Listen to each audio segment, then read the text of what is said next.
Hey, everybody, welcome back to the VIBE EDU podcast with my friends Kim, TJ, and Josh. And we are starting our third series, if you will, four-part series. This being the first of a topic we're just going to label as called a system. We're going to talk about the system over the next four episodes. And to kick us off on this episode, Kim is going to take it away. Well, you little stinker, because Curveball. I always say you. No, we've been teasing this out. We've been teasing the system out, and we know that TJ, it's your favorite thing to talk about the system. And there's so many different routes that we can go. We can definitely talk about grading, we can talk about discipline. But I want to know on this first episode, where do you want to take us? Well, I think maybe we should define what we each mean by the system. When we say the system, for me, I typically get upset about something, and then I say that's the educational industrial complex. Like Yeah. somebody will want an outcome from the system that it wasn't designed to do. It was designed to assign privilege to people who already have it, in my opinion. And I think it's great when we talk about, trying to improve outcomes, but I also want to be clear that unless we make some serious changes to the system, those outcomes are also not going to change. And when I say serious, I mean structural stuff. So things that hold it up in the first place, like you said, grading. So I'll point at 100-point scale or averages. And so maybe we should do a four-parter on just grading and assessment. I'd love to do that too. But I'm just gonna say about averages, at the average is a measure of central tendency. It's very random for us to use the average. In fact, the mean or mode might be a better measure of central tendency for grading purposes. And so unless we're going to change that in 100-point scale, so 100-point scale, the what do they call that? The super F, because the F stands for more percentage Yeah, it's the on the majority. scale than the rest of the grades. Like things like that need to be rethought. And I'm not saying I have all the answers. I'm just saying when we go after an outcome and we're upset about something, I'm typically not necessarily blaming the people first. And we were talking this pre-show. I'm blaming the system. Now, I will say I want everybody to have permission to make changes that they have within their wheelhouse. And I'll also say, as a former assistant super and a former principal of a school and a former department chair, the easiest place to make change is in the classroom. Like, I'm saying this as a school leader because I think school leaders have to take some responsibility, but I'm also saying the most power I ever had to make structural changes was when I was a classroom teacher. I'll pause there because you all said it before we started. This is going to be a monologue instead of a show. And I don't want it to be that. I want us to talk about it. And I also want us to come up with some things that we can really maybe put on the table, point at, and say, let's discuss this. And one more thing Yep. before Told I you. stop. Told you. It's, it's It why was we coming. wrote it's it's the sole reason really why we wrote seven mind shifts for school leaders, because we did make changes and fast during COVID. And guess what happened to Yep. most of those changes that were good for kids and families? They snapped right back into place when the system went and did what it was meant to do. And so the seven mind shifts are to help school leaders make decisions about problems, lasting problems like reading scores. But we're typically just let the system be. And I'm not all about that. I love how you said reading scores because I just Mhm. recently had a teacher reach out to me and she was like, we haven't even gone back to school.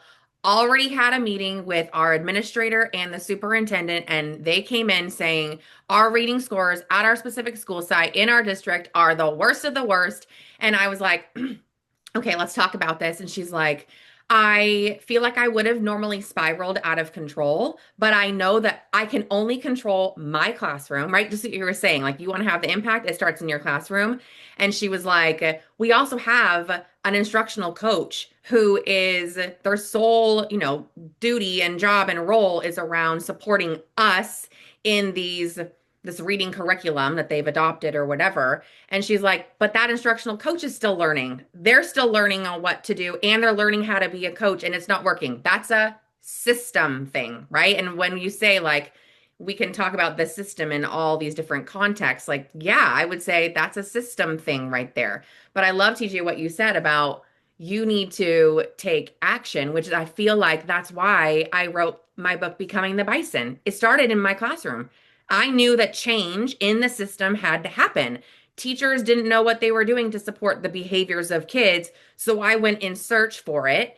And then, I mean, I don't know. It could have been the best hire or the worst hire from my former school district because when I went to that district office, I changed things up there. I shook that up. Nobody wanted to go out and drive around in a systematic way and support teachers in their classrooms. They just wanted to put out fires. That's what they thought was just going to be the answer. So, again, it does take somebody shaking up the norm to kind of get things going and to create the change that you want.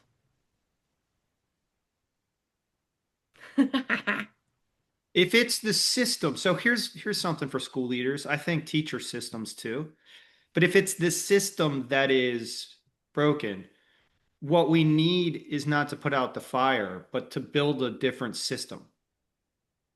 And so, like, using the analogy that I had before, like the grading system, this Hmm. system, we need a replacement strategy. And I think a lot of times what we're doing is we're putting band-aids on top of Oh, for things sure. versus sitting down with a group of really smart people. I only ever really worked with really smart Mhm. people. And so let's get those folks around the table and say, we're not doing this like this anymore. Let's agree to that. And then let's build a new system. And that could be for the case of reading or whatever it is. But I always say about reading scores, you can't tier two or tier three your way out of a tier one problem. Mm. Hmm. Mhm. I But love we try. And with that, reimagining whatever it is in the system in this day and age, if it's not grounded in research, don't do it. You look at what like the science of reading community. If there is going to be a reform, it's got to be grounded in what we know works and not just some idea that we're going to try. You guys, I was thinking about a school. Well, it's probably the whole district, actually. Um, they're using teachers pay teachers for their Hmm. curriculum for like, I think it's for writing or something. It's just something that they purchased, and that's what they're doing. That's going to support like the kids. I don't know. It's just that's the system thing. Again, no, it's the system. What are we doing from the top down? That's foundational level thing. Well, the fact that teachers pay teachers has even popped up. Hmm. It's like, I'm not blaming those folks again, because that came about Right. because teachers didn't have stuff. Right. And Or somebody they're frustrated with said, what they had. Right. Yeah. All right, I'm going to go back to the educational system like definition because TJ, I Oh think yeah. me and you are on the same page because I think we have a lot of similarities in our past. But as a student growing up, and even as a teacher and administrator, I mean, the whole reason I became a teacher and administrator was because I wanted to change the system because I failed in the system for the most part until I decided like, okay, it's now time to play the game because I have this goal in mind to go to college, right? That eventually kicked in about junior year. So I was a terrible student up until that time, until about halfway through my junior year, senior year, where I actually tried to do something because I knew what I needed to do. I just bucked the system because I didn't want to conform to the system of everyone else. And it was a model. It's that factory model, TJ, that you were talking about, that we were trying to get an output for a very specific type of person. And it wasn't like that. I couldn't sit still. I couldn't keep my attention for long periods of time through a lecture. And going home was my break. So I was nowhere near a book and I didn't want to do any homework when I got home. And so I didn't. And I'd find ways to either get something done and just, again, pass. So in my mind, D's got degrees. And I know that's a terrible mindset, but that's what it was because I didn't care. T-shirt. I That's a knew t-shirt. that's a t-shirt, right? Trademark. So my mindset was I'm not going to use any of this when I'm an adult, so it does not matter. Now, a lot of educators will probably hear that, they cringe and they'll try and push back on it. But let me just tell you, I was right. That's all I'm going to say is that most of the things that I learned as a student, I did not need as an adult. It was not my profession, even as an educator, even as an administrator. Now, there were some items that, yes, definitely needed to know, but the vast majority of it was a waste of my time. And knowing that as a student and knowing that I had to go into a class that was forced by law for 8 hours a day for 12 years was driving me insane. So for me, I felt trapped and I hated it. And the reason I went back into education was because I didn't want anyone else to feel that way. And I was really trying to break down the barriers, the systematic barriers that were in place to make that environment the exact same that I experienced as a child. And it's a tragedy because school should be so much fun. I mean, we're bringing together 400, 500, 800, 3,000 kids into one Yeah. space. Like that should be the funnest thing they can think of. Hmm, And good I point. couldn't help but think when you were talking about what was useless in school versus Mitch's stuff with executive functions, which translates into life skills. So I want to invite him I to the wish I had Mitch as a teacher growing up. That would have been awesome. well, Mhm. Mitch is, I would even plug Mitch, like organized binder is a system shift. It's a change to the teacher system at the classroom and the student desk level. That's the type of thing that I'm promoting. Hmm. Well, I'll jump in then. Um, to mash up a lot of what I'm hearing, like you brought up teachers pay teachers, and there's a shift going on in some districts or schools around curriculum. We've at with Organized Binder have worked with some schools that have that they've gone away from purchasing textbooks or curriculum altogether, and the which I'm actually kind of in favor of at certain times, um, because the teachers are curating the curriculum that they want to teach, and it can't just be like, you know, no structure, Wild West, go do your thing. But when you do look at system shifts, that it from the teacher's lens, which is my lens on the whole thing, and I in my first book start with an exercise that I do with teachers is defining your sphere of influence, because you may want to change the system and have some really good ideas to be a part of those conversations with smart people that you're talking about, TJ. But if you don't um, get really clear on the things you can influence and the things you can't with from within your day-to-day context, right? If it's not within your sphere of influence, it may be an unsustainable practice that you're pursuing, or it may burn you out. Doesn't mean you can't sit on committees and do those things, but I'm talking about the day-to-day reality. How do you start to shift the system from within your classroom? Because we're all saying that that's what it all comes down to, is the classroom. And so, yeah, having these system-wide shifts, it does. It's impactful, but it has to be practical for the teacher to be sustainable. And consistent. Oh Yeah. yeah. Well, Yeah. again, consistent for kids, 100%. I also don't want to get into a blame game because I think it could be unhealthy to just blame the system and throw our hands up in the air. That's not what I'm Mm. talking about. Like, I want to be clear about that. Getting back to seven mind shifts, practices.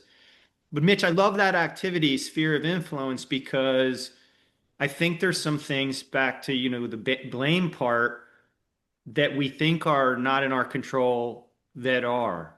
So, for example, unless your school has a pretty strong homework policy that you have to give it or you have to give a certain amount of it, you probably don't have to do it at all. And that's one of the first things I would stop doing, especially in secondary schools.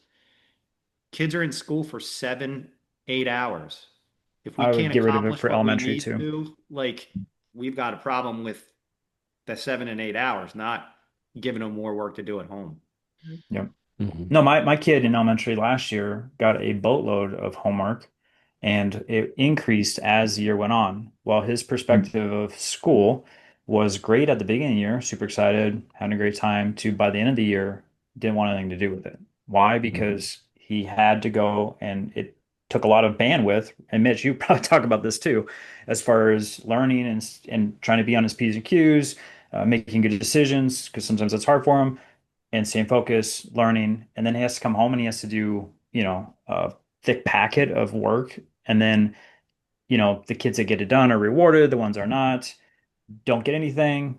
And now there's a stigma that's attached to that. So like that whole system just really beat him down to by the end of the year, he just hated school altogether. And that was purely just the homework component of it. It wasn't anything else that was, going on as far as with his peers or with his teacher. But I do remember the relationship and how he felt towards his teacher too diminished because of that expectation with the extra work after and at home. Yeah, I think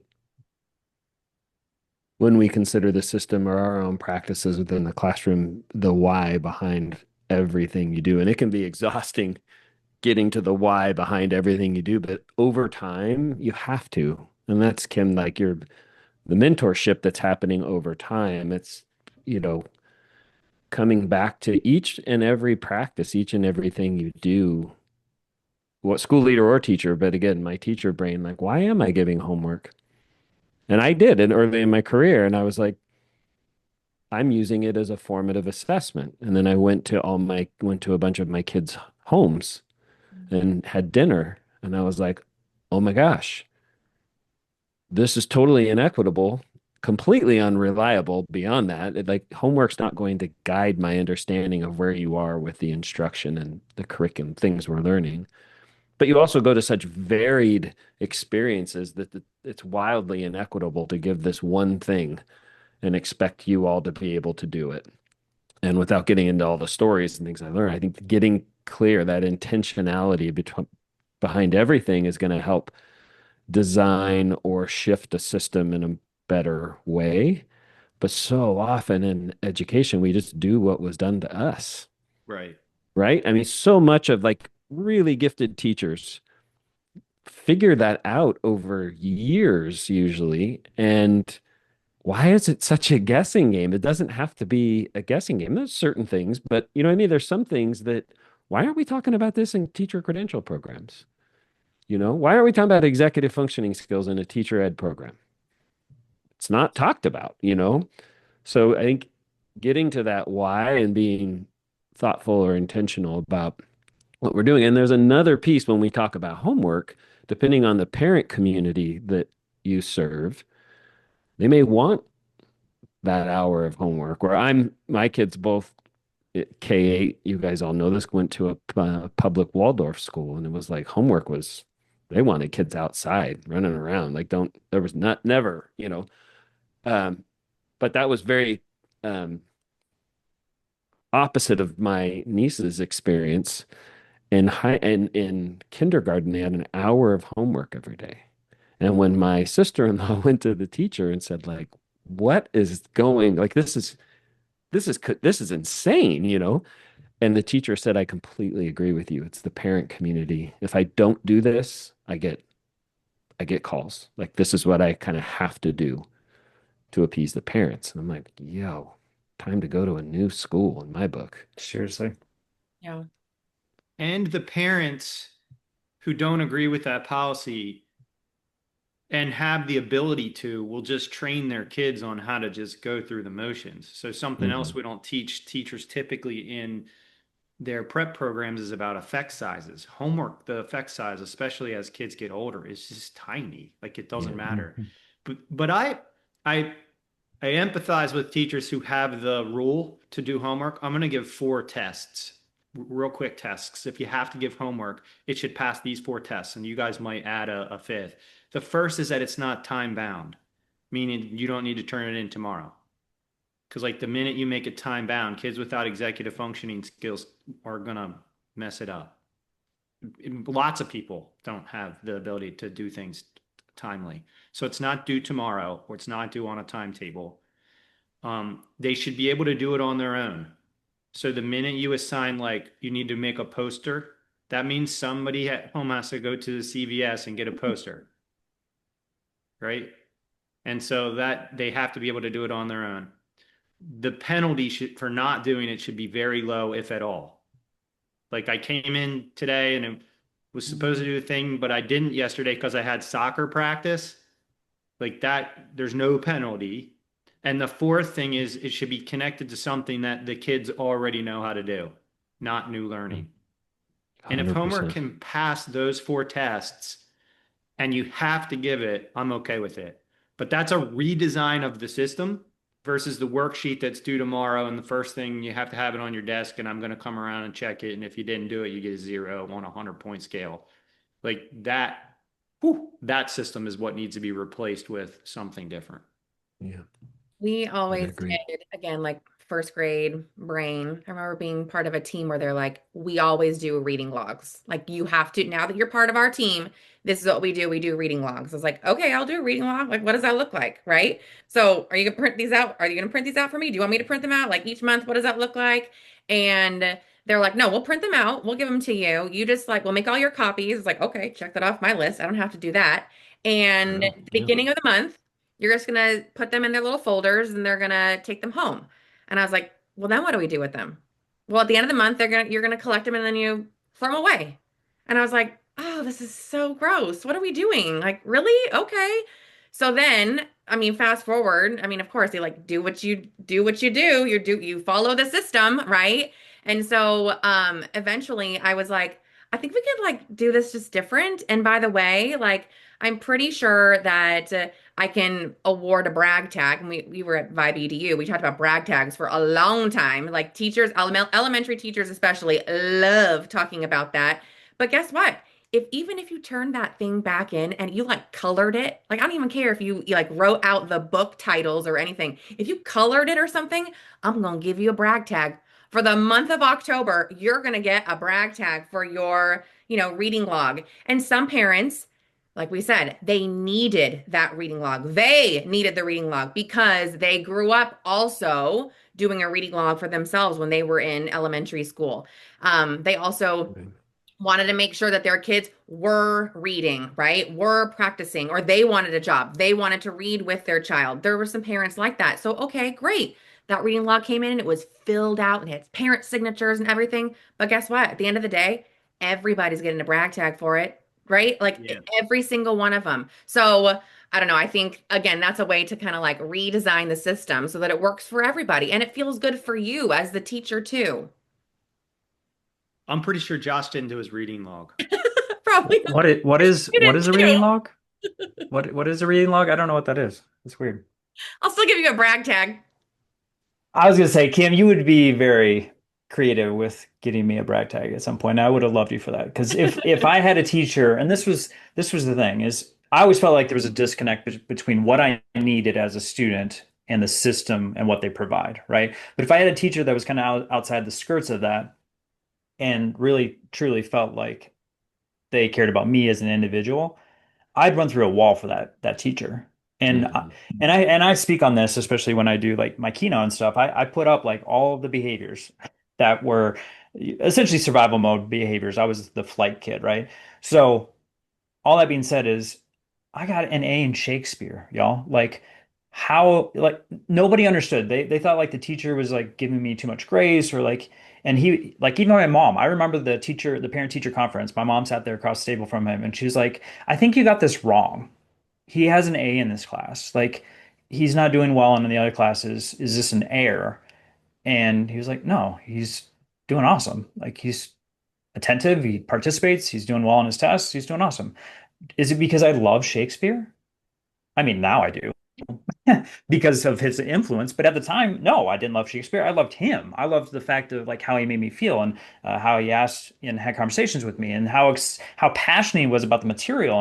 And it wasn't we were sitting in rows. We did group work and we did projects and we videotaped ourselves, which was in the 90s not very normal. And we put on plays and we do all these like random weird things that connected. And then he also connected to the real world pieces and showed how the literature, even though it was written so far in the past, still connected to human behavior today. That's crazy interesting for me as a student, and it kept my attention for 45 minutes. So all that being said is if the teacher did a lot of other things, but the main thing was that I knew that that person cared for me as an individual and a person and taught me how to be an adult and was a model, I would do anything for that person. And if Mhm. those who are listening hear pig or troll-like sounds behind me, it is my French bulldog snoring in the corner. Can't hear anything. I I didn't did. Thank hear. God. I did. I was Do wondering. I you was do like, you hear it? Okay, yeah, that's if you hear weird sounds, that's exactly you should see how she's propped up right now. It's insane. I don't know how she's actually alive. Hey Josh, let's do a whole four-part series on behavior. I think we should do that, but it comes up in the systems conversation. When you were talking, I was thinking about this kid who, did something wrong in schools at the beginning of the school year, and I heard this interventionist say to him, "You're not going to be able to go to the pep rally." And the kid goes, "Well, I've never been to a pep rally. "Mm, 'Cause I've gotten in trouble before the pep rally every year. So I don't even know what I'm missing. So that's not like this was an older kid. He was like, that's not like I've never been. So I don't even know what I'm missing. You guys keep telling me that I'm not going to go to the pep rally every September and October comes and I have more things against me that keep me from the pep rally. So let's use something else." That's what the kid said. Let's use something else. And He's the trying to other help the thing teacher out with is, That's motivation and how funny. to actually speak to him. yeah, 100%. So the last thing I'll say, and then we can start to land the plane anyway, is I want to say to school leaders that I say this all the time when I'm coaching school leaders, especially new ones, you're not leading you. mm, So like if you're thinking of what you need from a leader, you've got to think about what the people need from you, not what you would have needed. And I failed at that a lot, and I had to learn that lesson the hard way over and over again as a school leader. The people are not always like you. And the Hmm. teachers, for Yeah. sure, need to teach a group of students that typically are not like them. Yep. They're 50% of our staff in the US have master's degrees. 50% of US people, I don't think, have master's degrees. And the people who made it back to the school to teach them, I used to say this jokingly and lovingly, the people who made it back to the school to teach the math are the only people who know the math. Mm. And Well, so so TJ, I That's a did good this point. actually as like a visual, and I do this actually with school districts. I just did this the other day at a local school. Is I say if you have never been to the office in your career, go in this corner. Been one time, two times, three times, and I put them all in different corners, right? Well, you can already know, you can tell where the vast majority of folks are. They've never been to the front office, right? So there's already a disconnect there with any student that has had at least one poor behavior over their 12 years of existence in the K-12 system, right? So that's already showing like a real beautiful visual of like the you don't know and you haven't experienced what a lot of these other kids that you're having trouble with in your classroom, right? And of course, there's a small number of one, two, and three. But what was funny is the first time that we did this, and actually this happens often, is that a leadership position or the principal, AP, whatever, will always fall yeah, typically that's in fun. the largest amount, which I always think is funny, but also creates a connection and they know that system and how to relate with the kid that has gotten in trouble all those times. And of course, I was in that corner also. Yeah, they want to come back and break it. I love that, Josh. As an activity, you could do that with a number of things like stand over here if your parents had paid time off. mm, mm." Because then you start to Yeah. realize like we're all alike Hmm. in many ways. Educators are a lot alike. They did good in school, they wanted to be teachers, and that's wonderful. We need teachers, and I love teachers. That's a t-shirt too. It is. But But I think I what made We'll have I a was VIBE EDU store available There shortly, I yeah, already think. is. There already is. we gotta start printing some new shirts though, new sayings. But what makes me think all of this when we talk system, like what you're saying, TJ, about, you know, with the school leader, new leader, like it's not for you, it's for the people. When Josh, you're talking about kids that have gone to the office routinely, we're all kind of like all of it when we boil this all down and the teacher that motivated you not because you love Shakespeare, but because that he made a point to make you understand that he cared about you. So what we do at any level, at any leadership school class, it all boils down to a messy human to human interaction. There's nothing else at the core of what we do but relationships and people feeling not only cared for, but also known. Like, and that takes time and it's messy, but it's the kid who's going to the office over and over. It's not to say that, we can't have consequences for behavior or whatever, but is anybody knowing that kid, the kid at the prep rally, who's obviously a smart kid? That's like, you got to come up with something else because I just don't care. If the idea that punitive consequences somehow motivate human beings, which we know they don't, right? But does anyone know that kid? Like truly know that kid? Like it has to all come back to that. So when we talk about changing the system, that's got to be the first step. I mean, that's got to be what we're running, because change will come from that, knowing the people in the room. Well, and that's where I feel like social emotional learning is the core. It's the foundation. That's what you're talking about, right? It's getting to know you as an adult, but also getting to know the kids also, and the social world and how the social world works, and also your emotional intelligence and executive functioning. I mean, all of that ties in there. And if that foundation is strong, then the system can be strong, right? Because of that. So but I think that's where you start. You start with that. That's the work that I do, right? You can't do any other work without it. Let's do 4 parts on social and emotional learning. Done. Yeah. And, I know. I feel like a certain series someone we're all else going to is get gonna on our monologue on soapbox. that one. I think. Done. All right. Should we close this out? Yeah. Sure. Okay. I might here. You know what? Oh, Let me get Pudge. cameo. She's driving me insane, so we might as well put her on camera. Look at her. She She's just waking wake up. up. You just woke her up.